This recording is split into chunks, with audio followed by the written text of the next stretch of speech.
ওরে রাইসা, দাঁড়া, তোর সাথে আমার কিছু কথা আছে। কি কথা নাসরিন খালা, আপনি বলেন। কি কথা মানে, তোর বাবা ইউসুফ মিয়া আমার কাছ থেকে 5 মাস আগে 200 টাকা ধার করেছিল। এখন পর্যন্ত সেই টাকার কোনো খোঁজ খবর নেই। তোর বাবাকে তো খুঁজেই পাচ্ছি না। তুই আজকে আমাকে টাকা দিয়ে তারপর বাড়িতে যাবি।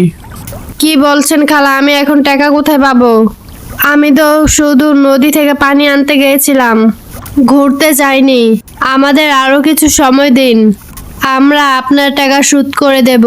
আমাদের খুব কষ্টের মধ্যে দিন কাটছে খালা, একটু দয়া করুন। আপনারা তো অনেক ধনী, 200 টাকার জন্য আপনাদের জীবন তো থেমে থাকবে না। একটু সময় দিন, দয়া করুন। ও মা, কি সাহস তোর! ভিখারির মেয়ে হয়ে বড় বড় কথা বলছিস। তোদের ঘরে খাবার ছিল না বলে তোর বাবা আমার হাত পা ধরে কানিয়েছিল, বলেছিল 1 মাসের মধ্যে ফিরিয়ে দিবে। কিন্তু 5 মাস হয়ে গেল, টাকার গন্ধ পর্যন্ত পাচ্ছি না। শুনে রাখ মেয়ে, খুব তাড়াতাড়ি আমরা তোদের গ্রাম থেকে বের করে দেব। তোর বাবা আরো অনেকের কাছে টাকা ধার নিয়েছে, কিন্তু কাউকে দেয়নি। ইউসুফ মিয়া ক্লান্ত বয়সের ভারে নুয়ে পড়া শরীর নিয়ে ভিক্ষার থালা হাতে নিয়ে বসে আছেন রাস্তায়। আমাকে কেউ 2 টাকা ভিক্ষে দেন। 2 টাকা দিলে আল্লাহ তোমাদের মঙ্গল করবেন। কেউ কি নেই আমাকে 2 টাকা দেওয়ার? ও বাবা, ও মা, 2 টাকা দেও না, দিলে তোমাদের সম্পদ কমে যাবে না। এই বুড়ো ভিখারির উপর একটু দয়া করো। ইউসুফ মিয়াকে দেখতে পেয়ে গ্রামের মোড়ল সাহেব সেখানে আসেন এবং বিরক্ত হয়ে বলেন, এই ভিখারি ইউসুফ, তোমাকে গতকাল বলেছি এই রাস্তার পাশে বসে ভিক্ষা করতে পারবে না। 7 দিন ধরে বলছি, আমার কথা কি তোমার কানে পৌঁছাচ্ছে না?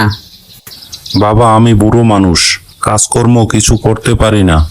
2 টাকা ভিক্ষা করে সংসার চালাই। দয়া করে আমাকে এখান থেকে উঠিয়ে দেবেন না।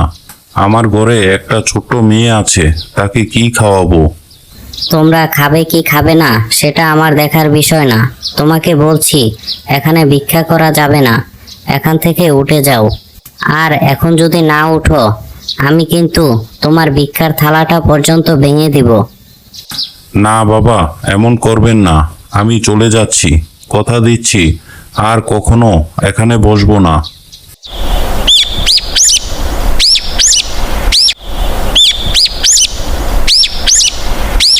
মা, আমাকে একটা রুটি খেতে দাও, আমার খুব খিদে পেয়েছে। সারাদিন কিছু খাইনি। যে জায়গায় রোজ ভিক্ষা করতে যাই সেখানে লোকজন আর বসতে দিচ্ছে না। বাবা, আজ নাসরিন খালা আমাকে যা নয় তাই বলেছে। ওনার ধারে 200 টাকা তাড়াতাড়ি দিতে বলেছে, না হলে আমাদের গ্রাম ছাড়া করে দেবে। মানুষ আমাদেরকে কত কিছু বলে বলে ঘরে একটা বড় মেয়ে রেখে বাবাকে ভিক্ষে করানো হচ্ছে। আমার এসব কথা সহ্য হয় না। দয়া করে আপনি আর ভিক্ষা করবেন না। তুই কিন্তু কাজ করার কথা মুখেও আনবি না। আমার মেয়ে কারো বাড়িতে কাজ করবে না। বাবা, আবেগ দিয়ে পেট চলে না। 2 দিন পর যখন গ্রামের লোকজন টাকা চাইতে আসবে, তখন আমরা কোথায় থেকে দেব? আমি বড় হয়েছি, আমি কাজ করতে পারি। তোমার বয়সও কম হয়নি বাবা। আমি আজ থেকে কাজ খোঁজার চেষ্টা করব। তুমি আমাকে বারণ করো না। ঠিক আছে মা, তুই যা ভালো মনে করিস তুই কর। কাজ তুই খোঁজা শুরু কর।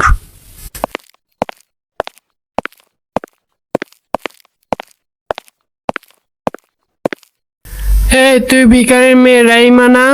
তুই এখানে কি করছিস? আমার পুকুরে নামছিস? সি সি সি, আমার পুকুরটা নোংরা করে দিলি। তোর হাতের ছোঁয়ায় আমার মাছগুলো মরে যাবে। তোরা বাপ মেয়ে 2জন ভিখারি মিলে গ্রামটা নষ্ট করে ফেলেছিস। তোর বাবা আমার কাছ থেকে অনেক আগে টাকা ধার নিয়েছিল, এখনো দিচ্ছে না। আমার টাকা এখনই তুই দিয়ে যাবি। কাকিমা, আপনি কবে আমাদের টাকা ধার দিয়েছেন? আমার বাবা তো যাদের কাছ থেকে টাকা ধার করেছে তাদের নাম বলেছে, আপনার নাম তো সেখানে নেই। আপনি ভুল বলছেন, আপনি আমাদের টাকা দেননি। ও মা, ভিখারির মেয়ে হয়ে আমাকে সন্দেহ? তোদের খুব তাড়াতাড়ি গ্রাম ছাড়া করব। তোর বাসনপত্র এখানে ফেলে আমার পুকুর থেকে চলে যা, এগুলো তোকে আর দেব না। এত নিষ্ঠুর হবেন না কাকিমা, এগুলো আমার মায়ের স্মৃতি। আমার মা আর বেঁচে নেই, দয়া করে আমাকে এগুলো দিয়ে দেন। এখন দেখবি আসল নিষ্ঠুরতা। এগুলো রেখে যা, নাহলে লোক ডাকবো।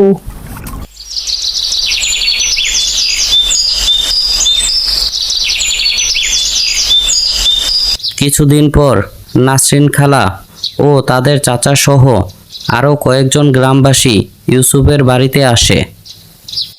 ওই ভিখারি ইউসুফ, আমাদের টাকা দে, না হলে ঘাড় ধাক্কা দিয়ে গ্রাম ছাড়া করব। তোদের অনেক সাহস হয়েছে, মানুষকে মানুষ মনে করিস না। আজকে যদি টাকা না দিস তাহলে তোদের বাড়িঘর আমরা আজকে দখল করে নেব। দয়া করে আপনারা একটু শান্ত হন, আমার কথা শুনুন। আমার মেয়ে পাশের গ্রামে কাজ পেয়েছে, আগামী মাসে বেতন পেলেই আমরা সবার টাকা শোধ করে দেব। কিন্তু কেউ তাদের কথা শুনতে চায় না। গ্রামবাসী এক হয়ে বলে ওঠে, না, কোনো কথা হবে না, এখনই বেরিয়ে যাও, আমরা এই জায়গা দখল করে নিয়েছি। গ্রামবাসী তাদের উপর হামলা করতে উদ্যত হয়।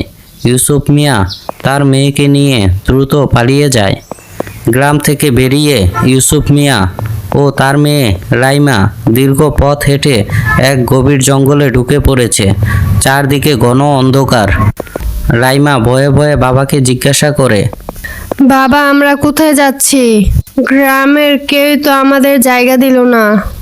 মা, আমার মনে হয় আমাদের মতো গরিব মানুষের সবচেয়ে ভালো জায়গা হলো এই জঙ্গল। এখানে আমরা বাকি দিনগুলো কাটিয়ে দেব।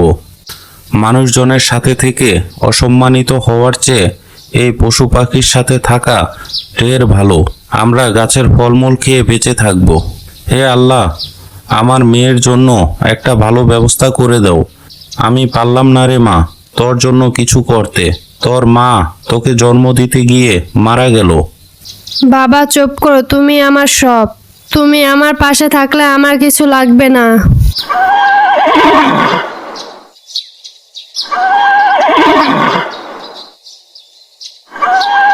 ওহে বিজয়, তুমি এত আওয়াজ করছো কেন?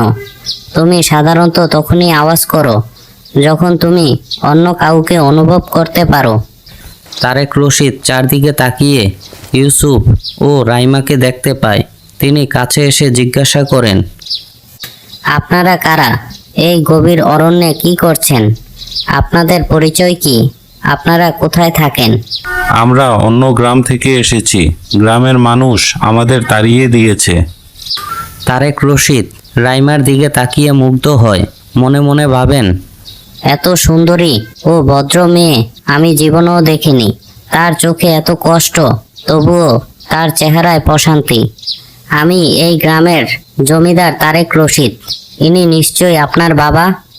জি জমিদার মশাই, ইনি আমার বাবা। আপনাকে একটি কথা বলতে চাই। আপনি যদি রাজি হন, আমি আপনার মেয়েকে বিয়ে করতে চাই। আমি আপনাকে সারা জীবন বাবার মতো রেখে দেব।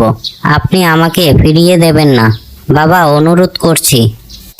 কি বলছেন জমিদার সাহেব? আপনি আমার মেয়েকে বিয়ে করবেন? এ তো আমার জন্য পরম সৌভাগ্যের বিষয়।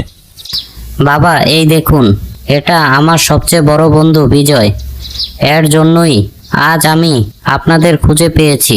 বিজয় না থাকলে আমি আপনাদের কাছে পৌঁছাতে পারতাম না। বিজয় দেখতে তো খুবই সুন্দর। বিজয় যদি আমার বন্ধু হয় তাহলে আজ থেকে সে আপনারও বন্ধু। আমার জীবনে যা কিছু আছে সব তোমার রাইমা। চলো আমরা দেরি না করে জমিদার বাড়িতে ফিরি।